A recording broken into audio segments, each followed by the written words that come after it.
Hello everyone, welcome to this amazing platform for competitive examinations and I am Piyush। तो अभी आपका IBPS clerk pre का 5 दिसंबर का shift 2 का एग्जामिनेशन यहाँ पर आपका खत्म हो चुका है। तो लेट्स सी यहाँ पे आपके कैसे क्या क्वेश्चंस बने हैं फ्रॉम एवरी सेक्शन। यहाँ पे हम मैथ की बात करेंगे, जो आपका कॉन्ट्स का सेक्शन होता है, हम रीजनिंग की बात करेंगे और आपका इंग्लिश में कैसा क्या पैटर्न चल रहा है ये सब हम यहाँ पर देखेंगे। और आपके कुछ जैसे कि मैथ में आपका अगर मैं बात करूँ नंबर सीरीज से सुबह में क्वेश्चन नहीं आए थे शिफ्ट 1 में, लेकिन अभी देखने को मिले हैं और इसमें क्वाड्रेटिक इक्वेशंस नहीं आई हैं।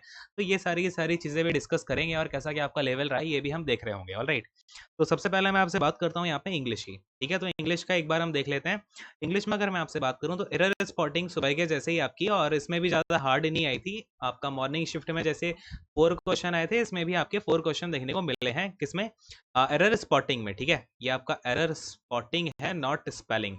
स्पेलिंग मिस्टेक की अगर मैं यहाँ पर आपसे बात करूं तो स्पेलिंग मिस्टेक में अलग से आपके क्वेश्चंस देखने को मिले हैं। स्पेलिंग एरर जो आपकी होती है उसमें 4 क्वेश्चन अलग से आए हैं। ठीक है, तो ये है। और बाकी अगर हम यहाँ पे और आपसे आरसी की बात करें, ठीक है, आरसी की अगर हम यहाँ पे बात करते हैं तो आपका आरसी आया था क्लाइमेट चेंज के ऊपर। किसके ऊपर बेस आया था? क्लाइमेट चेंज के ऊपर बेस्ड आया था। इसमें नंबर ऑफ क्वेश्चंस थे आपके 7 to 8 क्वेश्चंस थे आरसी के। ठीक है, इसमें आपकी वोकैब भी थी, 3 वोकैब के आपके क्वेश्चन थे।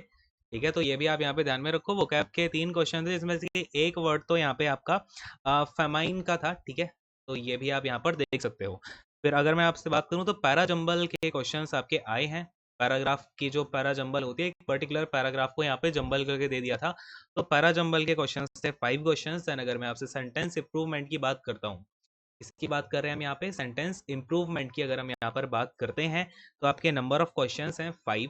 And fill in the blanks आपके अगर मैं यहाँ पर बात करूँ तो फिल इन द ब्लैंक्स जो है, फिल इन द ब्लैंक्स, तो ये आपके 5 क्वेश्चंस बने हैं। Now if I talk about कि इसका सेक्शनल आपका कितना जाना चाहिए, सेक्शनल आपको कितने करेक्ट क्वेश्चन करने चाहिए, तो लमसम अराउंड अगर आप 20 क्वेश्चंस करके आते हो अच्छे से तो it will be fine. Okay, तो ये आपका इंग्लिश का हो गया। एंड अभी मैं आपसे ओवरऑल आपका कैसा क्या पैटर्न आया था और ओवरऑल आपके अटेम्प्ट्स कितने गुड अटेम्प्ट्स माने जा सकते हैं उसके बारे में भी हम बात करेंगे। एक बार क्वांट्स की बात करते हैं, क्वांट्स में आपके कैसा क्या यहाँ पर लेवल देखने को मिला है। तो देखो, सबसे पहले अगर मैं आपसे बात करूं तो आपकी नंबर सीरीज अब देखने को मिली है। शिफ्ट 1 में नंबर सीरीज नहीं आई थी, तो नंबर सीरीज में आपके यहाँ पर 5 क्वेश्चंस देखने को मिले हैं। और ये जो टाइप था आपका नंबर सीरीज का, ये था रॉन्ग नंबर सीरीज। ठीक है, जो आपकी रॉन्ग नंबर सीरीज होती है वो यहाँ पर देखने को मिली है। Now coming to the next topic, what we have here is the simplification. Right, simplification से आपके क्वेश्चंस बने हैं। ऑफ कोर्स यहाँ पे आपके शिफ्ट 1 में भी काफी क्वेश्चंस आए थे और शिफ्ट 2 में भी इसके 15 क्वेश्चन देखने को मिले हैं। और ये जो नंबर सीरीज आई है यहाँ पर क्वाड्रेटिक जो इक्वेशन होती है आपकी, 5 क्वेश्चन आपने सुबह देखे थे ना, वो यहाँ पर स्किप करके इन्होंने क्या किया, नंबर सीरीज दे दी है। ठीक है, और इसके अलावा मैं आपको एक बात बता दूं, जिनका शिफ्ट 4 में और शिफ्ट 3 में पेपर है वो लोग थोड़ा आपका लेवल जो है हार्ड आ सकता है शिफ्ट 3 वालों का और 4 वालों का, तो थोड़ा सा बच के जाना। ठीक है, और अगर आपको किसी क्वेश्चन में ज़्यादा टाइम लग रहा है उसको छोड़ देना। ठीक है, क्योंकि शिफ्ट 3 और शिफ्ट 4 में थोड़ा सा मुझे लग रहा है लेवल आपका ऊपर जा सकता है। बाकी फिर जिनका 12 वगैरह से है उनका तो लेवल जाएगा ही सही। देखो, अब ये सिंपलीफिकेशन हो गया। देन आपका डीआई, अगेन डीआई इजी आई है, काफ़ी इजी आई है, बार ग्राफ से आपकी आई है। कुछ हाइब्रिड वाला चक्कर भी नहीं है इसमें, ना ही पाई चार्ट पूछा है, तो नॉर्मल से आपकी डीआई आई है। और नंबर ऑफ क्वेश्चंस अगेन इसमें आपके 5 रहे हैं। एरिथमेटिक से आपके 10 क्वेश्चन पूछे गए। ठीक है, एरिथमेटिक से आपके अगेन जो 10 क्वेश्चंस है वो पूछे गए हैं। नंबर ऑफ टॉपिक्स इसमें आपके वही हैं जो पी एंड एल है आपका, बोर्ड से यहाँ भी क्वेश्चन पूछा गया। ठीक है, और फिर मेंसुरेशन का एक क्वेश्चन अगेन आपका यहाँ पर देखने को मिला है। और अगेन आपका यहाँ पे अगर मैं आपका जो ट्रेन है, ट्रेन की बात करूँ तो ट्रेन से यहाँ भी क्वेश्चंस पूछे गए हैं। देन आपका एस आई सी आई से क्वेश्चन आया है। ठीक है, तो ये कुछ क्वेश्चन है जो कि आपके अरिथमेटिक से आए हैं। और अब हम यहाँ पर बात करते हैं, आपका क्वांट्स का हो गया। अब हम रीजनिंग की बात करेंगे। भाई रीजनिंग में आपका कैसा क्या लेवल रहा है। एक बार मैं कलर को चेंज कर लेता हूँ जिससे कि थोड़ा सा अलग आपको देख पाए ये सारी चीज़ें। तो रीजनिंग को देखो, रीजनिंग की अगर हम बात करते हैं तो रीजनिंग में आपका जो पजल है, ठीक है, पजल जो है आपकी फ्लोर बेस्ड आई है, फ्लोर बेस आई है, और जिसमें कि आपके 4 फ्लोर थे और 2 फ्लैट्स थे। ठीक है, 2 फ्लैट हैं और 4 फ्लोर हैं, इसकी आपकी पजल आई हुई है। देन इसके बाद अगर हम यहाँ पर बात करते हैं आपके सिटिंग अरेंजमेंट की, ठीक है, सिटिंग अरेंजमेंट की अगर हम यहाँ पर बात करें, सिटिंग अरेंजमेंट की, तो इसमें आपका एक तो लीनियर आया है, ठीक है, और दूसरा आपका आया है यहाँ पर सर्कुलर। ठीक है, एक लीनियर आई है आपकी सिटिंग अरेंजमेंट, एक सर्कुलर आई है। लीनियर से आपके 5 क्वेश्चंस हैं, सर्कुलर से भी आपके 5 क्वेश्चंस हैं, ठीक है। दोनों से 5-5 क्वेश्चन पूछे गए हैं। देन अगर हम सिलॉग्स की बात करते हैं तो सिलॉग्स भी आपका जैसे मॉर्निंग की शिफ्ट में 3 क्वेश्चन आए थे, इसमें भी आपके 3 क्वेश्चंस देखने को मिले हैं, किसमें, सिलॉगिज्म में। ऑलराइट, फिर इसके बाद अगर आप देखोगे यहाँ पे ब्लड रिलेशन को, तो ब्लड रिलेशन आपका आपने देखा होगा मॉर्निंग वाली शिफ्ट में मैंने आपको बताया था भाई ब्लड रिलेशन नहीं आया, लेकिन इसमें आपको ब्लड रिलेशन के 3 क्वेश्चन देखने को मिले हैं। देन आपका जो अल्फा न्यूमेरिक सीरीज है, ठीक है, अल्फा न्यूमेरिक सीरीज, तो अल्फा न्यूमेरिक सीरीज से आपके 5 क्वेश्चंस बने हैं। देन जो फॉरवर्ड बैकवर्ड आपका होता है, बचे 3 क्वेश्चन आपके, 2-3 क्वेश्चन यहाँ से आए हैं, कहाँ से भाई, फॉरवर्ड बैकवर्ड वाले से, ठीक है। क्लियर ये सारी की सारी चीजें, तो ये तो हमारी बात होगी भाई आपकी कैसे क्या आपका पैटर्न रहा है।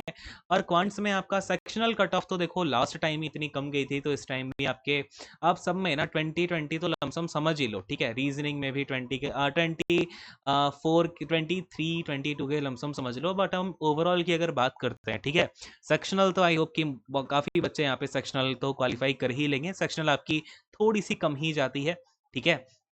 अब अगर मैं यहाँ पे आपसे बात करूँ, मैं इन स्टेट्स की बात कर रहा हूँ जहाँ पर कट ऑफ थोड़ी ज़्यादा जाती है, लाइक यूपी हो गया, दिल्ली हो गया, यहाँ से काफ़ी ज़्यादा बच्चे जो है फॉर्म को अप्लाई भी करते हैं।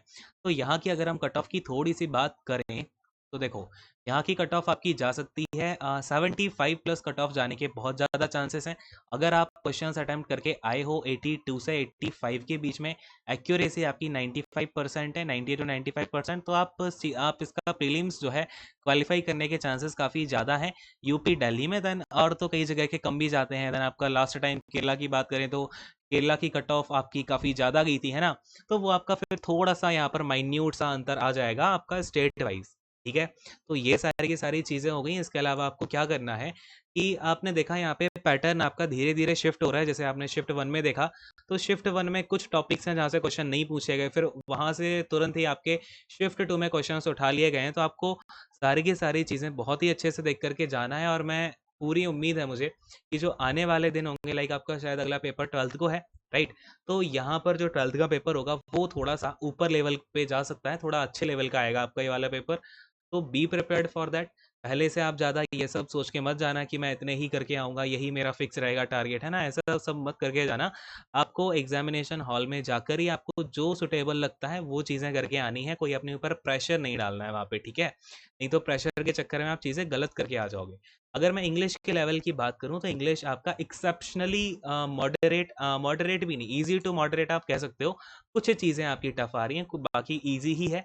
वोकेबलरी भी कुछ खास देखने को नहीं मिल रही है, नॉर्मल से आपकी वोकैब आ रही है। तो ये सारी की सारी चीज़ें, आई होप कि आपको सारी बातें क्लियर हो गई होंगी। तो अब सेशन को यहीं पर एंड करते हैं। Thank you so much, God bless you all, take care, bye bye. And जिनका भी एग्जामिनेशन हो गया है, नीचे कमेंट करके आपके जो फेलो एस्पिरेंट्स हैं उनको आप बता सकते हो क्या क्या टिप्स आप देना चाहते हो अपनी तरफ से भी, ठीक है। सो सेशन को यहीं पे एंड करते हैं। Thank you so much, God bless you all, take care, bye bye and all the best.